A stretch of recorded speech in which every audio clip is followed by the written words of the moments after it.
बचपन में हमें सिखाया जाता है स्ट्रेंजर से दूर रहना है, उनसे कुछ भी नहीं लेना है, स्ट्रेंजर सेफ नहीं होते।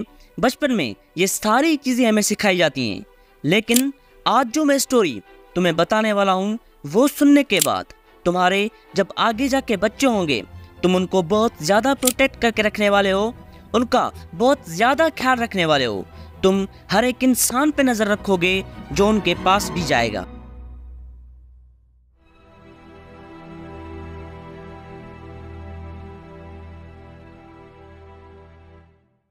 ये कहानी है कसूर की एक 6 साल छोटी बच्ची ज़ैनब अमीन अंसारी की। मैं एक लड़की हूँ, मेरा नाम ज़ैनब है, मेरे वालिद का नाम अमीन है, मेरी उम्र 7 साल है।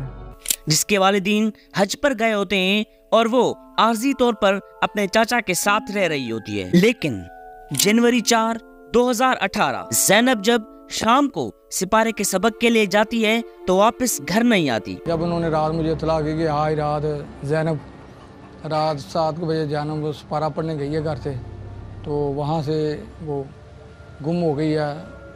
उसके अंकल सबसे पहले तो उसके मस्जिद जाते हैं और उसको वहाँ पता चलता है कि ज़ैनब तो मस्जिद पहुँची ही नहीं। उसके बाद वो अड़ोस पड़ोस में देखता है, लेकिन वहाँ भी ज़ैनब का नामो निशान नहीं मिलता। उसके बाद ज़ैनब के अगवा होने की खबर वो उसके बाप को बताने के साथ साथ पुलिस में भी रिपोर्ट लिखवाता है। 9 जनवरी 2018 ज़ैनब की डेड बॉडी एक कचरे के ढेर से मिलती है। कल आफ्टरनून में उसकी डेड बॉडी एक कूड़े के ढेर से वहां से। ऐसा घिनौना जुर्म देखकर कसूर और पूरे पाकिस्तान की अवाम सड़कों पर निकल आई और एहतजाज करने लगी, और इन एहतजाजों की शिद्दत इतनी ज्यादा थी कि उनमें 2 सिविलियंस भी मारे गए। कसूर जिस इलाके में ये वाक़या हुआ बिलखसूस फट पड़ा है। ये एक बच्ची के साथ ज्यादती और कत्ल नहीं है, ये पूरे माशरे का कत्ल है। Justice for Zainab! Justice for Zainab! Justice for Zainab! उसके बाद एक जॉइंट इन्वेस्टिगेशन टीम JIT बनाई गई, जिसने ज़ैनब के घर से 2.5 किलोमीटर के दायरे में DNA प्रोफाइलिंग की पॉलिसी अपनाई। और जब DNA रिपोर्ट्स की रिजल्ट आई तो ज़ैनब का कातिल उसका पड़ोसी इमरान अली निकला, और इमरान के DNA सैंपल्स न सिर्फ ज़ैनब के सैंपल के साथ मिले, लेकिन उन दूसरी 7 बच्चियों से भी मिले जिनको इसने पहले अपनी हवस का निशाना बनाया था। उनके नाम और उनकी DNA रिपोर्ट्स आप वीडियो को पॉज करके देख सकते हो। जब 1150 DNA की प्रोफाइलिंग हुई तो उसमें ये दरिंदा वो सामने आया और उसकी DNA मैचिंग 100% उसकी उस क्राइम सीन से जो मिले थे अज्जा उसके साथ 100% मैचिंग।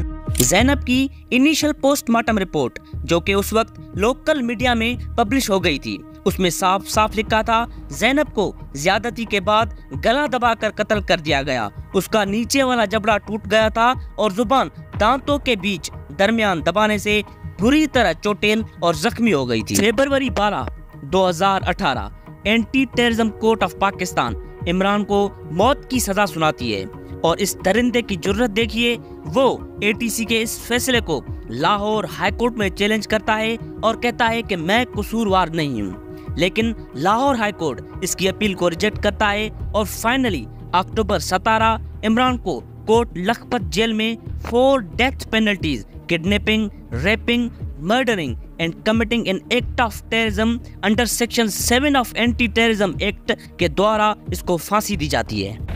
4 दफ़ा सजाएं मौत दी गई है।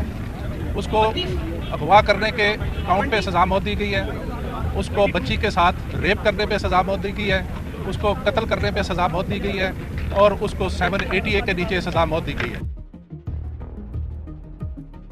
उसके बाद 24 मार्च 2020 Zainab alert response and recovery act बनाया गया, जिसमें ज़ैनब जैसी कई बच्चियों को इमरान जैसे वहशी दरिंदों से महफूज किया जाएगा। लेकिन क्या आपको लगता है कि ज़ैनब अलर्ट बिल 2020 का कोई फायदा हुआ?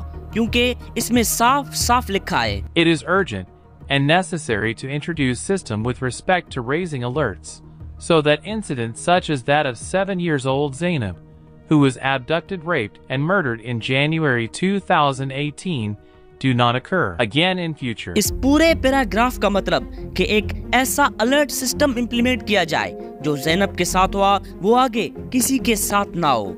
इस एक्ट के होते हुए भी ऐसा दोबारा हुआ और बहुत बड़े पैमाने पर हुआ।